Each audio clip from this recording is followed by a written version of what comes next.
2월 25일 목요일 새벽기도 시작하겠습니다. 찬송가 425장 1절 부르시겠습니다. 주님의 뜻을 이루소서. 425장입니다. 주님의 뜻을 이루소서. 고요한 층에 기다리니 진흙과 같은 날 빚으사 주님의 형상 만드소서. 베드로전서 3장 8절에서 12절까지 말씀 봉독합니다. 마지막으로 말하노니 너희가 다 마음을 같이하여 동정하며 형제를 사랑하며 불쌍히 여기며 겸손하며 악을 악으로 욕을 욕으로 갚지 말고 도리어 복을 빌라. 이를 위하여 너희가 부르심을 받았으니 이는 복을 이어받게 하려 하심이라. 그러므로 생명을 사랑하고 좋은 날 보기를 원하는 자는 혀를 금하여 악한 말을 그치며 그 입술로 거짓을 말하지 말고 악에서 떠나 선을 행하고 화평을 구하며 그것을 따르라. 주의 눈은 의인을 향하시고 그의 귀는 의인의 간구에 기울이시되 주의 얼굴은 악행하는 자들을 대하시느니라 하였느니라. 아멘. 여제까지는 아내가 남편에 대하여서 어떻게 관계를 맺을 것인가, 또 남편은 아내에 대하여서 어떤 자세를 가져야 될 것인가를 살폈습니다. 남편과 아내가 서로 진정으로 이해하고 사랑할 때 하나님께서 기뻐하신다는 것은 자명한 사실이죠. 남편과 아내 되도록 엮어주시고 묶어주신 분이 바로 하나님 아니시겠습니까? 그러면 하나님께서 그 두 사람이 정말 알콩달콩 잘 뜻을 맞추어서 사랑하며 살아가는 것을 바라시지 다른 것을 무엇을 더 바라고 계시겠습니까? 그래서 남편은 아내를 생각할 때에, 아내는 남편을 생각할 때에 먼저 맺어주신 하나님을 기억할 수 있어야 되고, 또 하나님의 법, 질서를 생각할 수 있어야 됩니다. 그 안에서 내가 어떻게 해야 되는가를 따져간다고 한다면 틀림없이 하나님 기뻐하시는 대로 처신할 수 있을 것으로 그렇게 분명히 믿어집니다. 이제 남편과 아내를 사랑하고 아껴주고 위하여 주는 것을 한 걸음 더 나아가서 하나님은 성도들의 사랑이 이웃들에게도 전달되기를 바라시고 계셔요. 이웃까지도 사랑하기를 하나님은 바라고 계십니다. 그래서 오늘 본문을 우리에게 베드로 사도로 통하여 말씀을 주고 계시는데, 이제 마음을 같이하여 동정하며 형제를 사랑하며 불쌍히 여기며 겸손하며, 이렇게 형제 우리 이웃들에 대하여서, 형제 자매에 대하여서 그런 마음을 품으라고 하는 것이지요. 불쌍히 여기며 겸손하며 그것으로 마음으로만 품고 끝나버린다면 그게 무슨 의미가 있겠어요? 불쌍히 여기는 마음, 혹시는 동정하는 마음을 구체적으로 나타낼 수 있는 실제적인 도움이 있어야 되겠지요. 실제적인 도움이 없이 나는 그 사람을 불쌍히 여긴다, 나는 그를 동정한다, 이렇게 말할 수가 없을 것입니다. 그래서 이런 우리 마음에 있는 그 동정심이나 또 긍휼히 여기는 그런 마음들을 그것으로 끝나는 것이 아니라 어찌하든지 그 대상에게 구체적으로 실질적으로 도움을 주어서 개선이 되어지고 또 좋아지도록 그렇게 하는 역할이 우리가 우리 이웃을 사랑하는 일이 아닌가 싶어집니다. 그렇게 하자고 할 때에 세상에 수없이 많은 그런 악한 일들이 우리의 앞길을 막으려고 하고 우리 그런 마음들을 다 빼앗아 가버리거든요. 그래서 악을 악으로 갚으려고 하는 그런 마음이 들게도 만들어 놓고 욕을 욕으로 갚도록 그렇게 부추기는 일들이 우리 안에 부지기수로 자주로 나타나고 있는 것도 사실입니다. 그런데 악을 악으로 갚지 말고 욕을 욕으로 갚지 말고 도리어 복을 빌라. 그렇게 하는 것이 이웃을 향한 사랑이다. 이렇게 우리에게 가르쳐주고 계십니다. 그래서 이런 말이 있지요. 이제 이 악에 대하여서 선을 악으로 갚는 사람, 이런 사람이 어떤 사람인가? 그런 사람도 있단 말입니다. 자기가 누군가로부터 크게 은혜를 받았어요. 도움을 입었어요. 그 사람을 향하여서 다른 마음 품을 수 없습니다.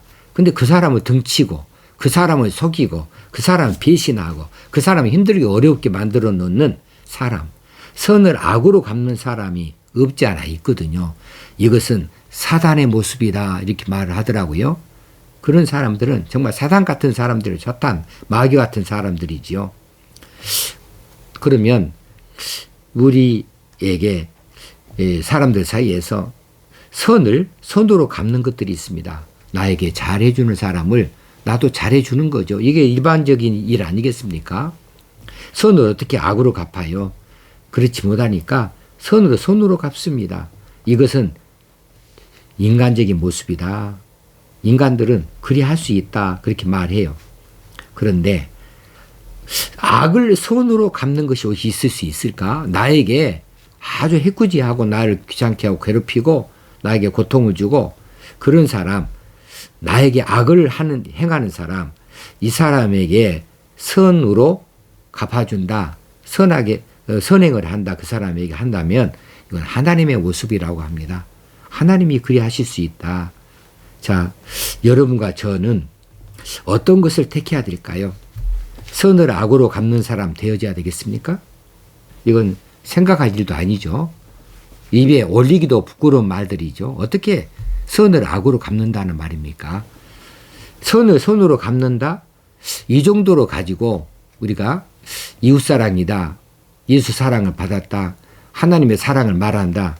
이럴 수 없는 거죠. 선을 손으로 갚는 것은 세상 사람들도 다 하는 일이고 이것이 일반적인 도덕률이고 이것이 세상에서 가르치는 교육들 아닙니까? 선을 손으로 갚는 정도에 멈춰버리는 것이 아니고 우리는 어떻게 해야 되는가? 악을 손으로 갚는 하나님의 모습, 예수 그리스도의 모습을 본받아서 그것을 따라 해야 되겠지요. 우리가 택할 이 일은 바로 이 일이 아닌가 싶습니다. 악을 악으로 욕을 욕으로 갚지 아니합니다. 11절에 있는 것처럼 악에서 떠나 선을 행하고 이런 사람 또 화평을 구하며 그것을 따르는 것 악을 손으로 갚는 이런 사람들로 우리가 세상에 비춰지고 또 하나님 앞에 이렇게 드러날 수 있으면 좋겠습니다. 하나님은 그런 우리의 모습을 바라고 계시고 그것을 기뻐하신다고 하는 사실을 확신하십시다. 그리고 하나님은 이런 일들에 대해서 예의 주시하고 계신다. 주목하고 계신 분인 것을 우리가 기억하시게요. 다 하나님 앞에 노출되어질 수밖에 없어요. 하나님은 다 내려다보고 계시고 알고 계시거든요.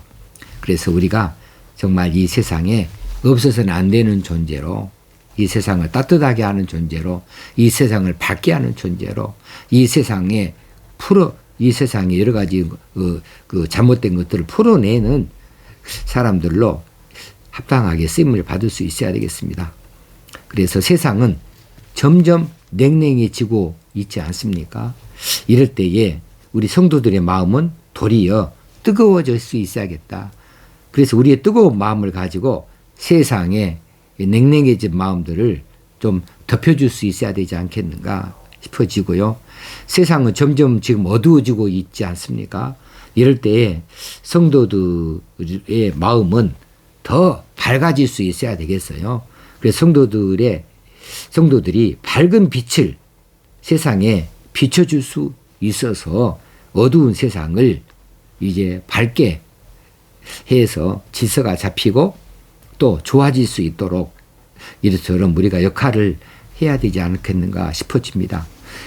그런데 이런 세상에 여러 가지 행실이 있기 전에 맨 먼저 앞장서 나가서 일하는 기관이 하나 있는데, 신체 기관이 있는데, 이것이 바로 입술입니다. 입술. 우리 입술의 말들이 맨 먼저 앞장서 나가지 않습니까? 이 입술의 말들이 정말 하나님의 사랑, 그것을 드러낼 수 있어야 되고, 진리, 진실들을 드러낼 수 있어야 되겠어요. 우리 입술의 말들이 잘못된 말들을 한다, 악한 말을 한다, 이러면 우리가 어떻게 하나님의 사람이라고 말할 수 있겠어요? 우리 입술에서 악한 말이 그쳐져야 됩니다. 혀를 금하여 악한 말을 그치며 그 입술로 거짓을 말하지 말고 했습니다.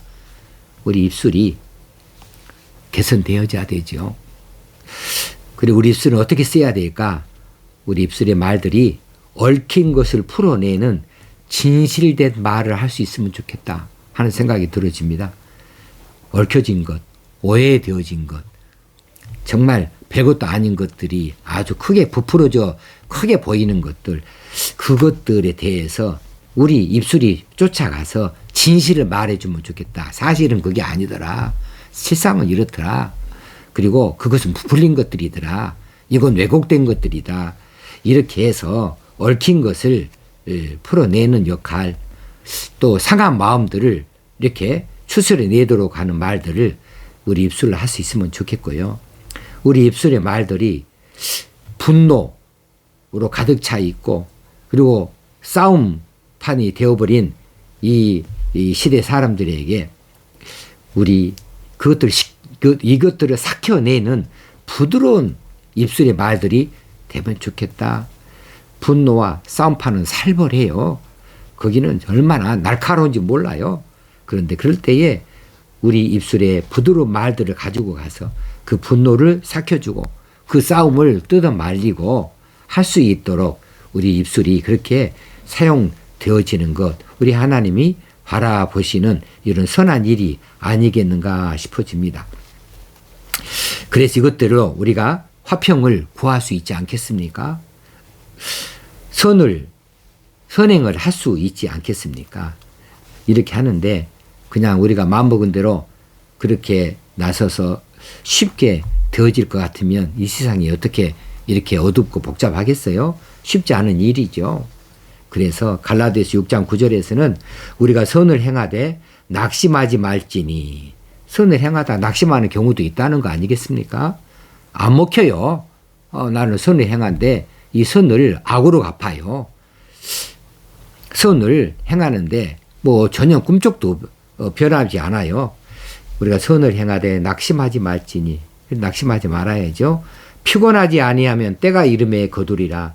때가 이름에 거둘 때가 있습니다. 그러므로 꾸준히 할 수 있어야겠다. 꾸준히 변함없이 할 수 있어야겠다 싶습니다. 12절에 보게 되어지면 주의 눈은 의인을 향하고 계십니다. 주의 귀는 의인의 간구에 귀를 기울이고 계십니다.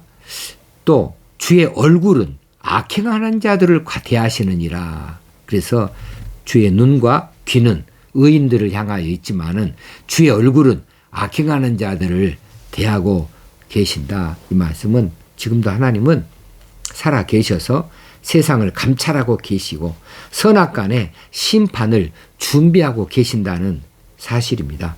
이것을 생각할 때에 우리 마음이 급해지지 않습니까? 우리가 주의 눈앞에서 어떤 모습일까? 우리의 행실이 주님 앞에서 어떤 행실일까? 우리 입술의 말들이 주님 앞에 어떻게 평가되어지고 있을까? 우리가 이제 선을 위하여서 고난을 당할지라도 인내하면서 끝까지 우리가 주님께로부터 부여받은 일들, 이웃사랑하는 일들에 대해서 낙심하지 아니하고 끝까지 인내하면서 해내야 될 이런 때를 만나지 않고 있는가 싶습니다. 우리 이런 일로 서로 힘을 얻도록 격려하시고 힘을 내시게요. 나만 사는 것이 아닙니다. 하나님 나라 갔을 때에 하나님께서 분명히 평가하실 거예요. 너는 너만 살다 왔니? 우리는 우리만 사는 게 아니죠. 우리는 이웃과 더불어 사는 거죠. 우리 식구들만 사는 거 아니고 우리 이웃들과 함께 사는 것이죠. 이 땅이 나만 사는 세상이 아니고 우리 함께 사는 세상들입니다. 그러므로 하나님 앞에 서게 되어졌을 때 우리 이웃들에 향하여서 한 일들, 그들을 위하여서 내가 물질을 깨고 그들을 위하여서 입술로 한 일들, 우리의 손으로 하는 일들, 또 그들을 위하여서 우리가 기도하는 일들, 그들을 위하여서 그리스도의 복음을 전하는 일들, 이 모든 일들이 하나님 나라 갔을 때 반드시 평가되지 않겠는가 이런 생각이 들어집니다. 오늘도 하나님의 사람으로 우리가 인정받을 수 있도록 하나님 앞에서 바로 서고 또 우리가 해야 될 최선을 다해서 열심을 품고 선행하는 데 나아가십시다. 이웃 사랑하는 데 나아가십시다. 기도하겠습니다. 하나님 아버지, 오늘 말씀 주신 것을 감사합니다. 오늘도 이 말씀으로 힘얻어 살기를 간절히 원합니다. 성령님이여 우리를 도우시옵소서. 우리만 생각하지 아니하고 우리 곁을 생각할 수 있도록 여유를 갖게 하여 주옵소서. 우리에게 사랑을 넘치게 베풀어 주시었는 바 이 사랑을 깊이 생각하여 나눌 수 있는 자들이 다 되게 하여 주시옵소서. 우리 주님 예수님 이름으로 기도드리옵나이다. 아멘. 오늘 또 승리하는 날 되어지기를 주의 이름으로 축원합니다.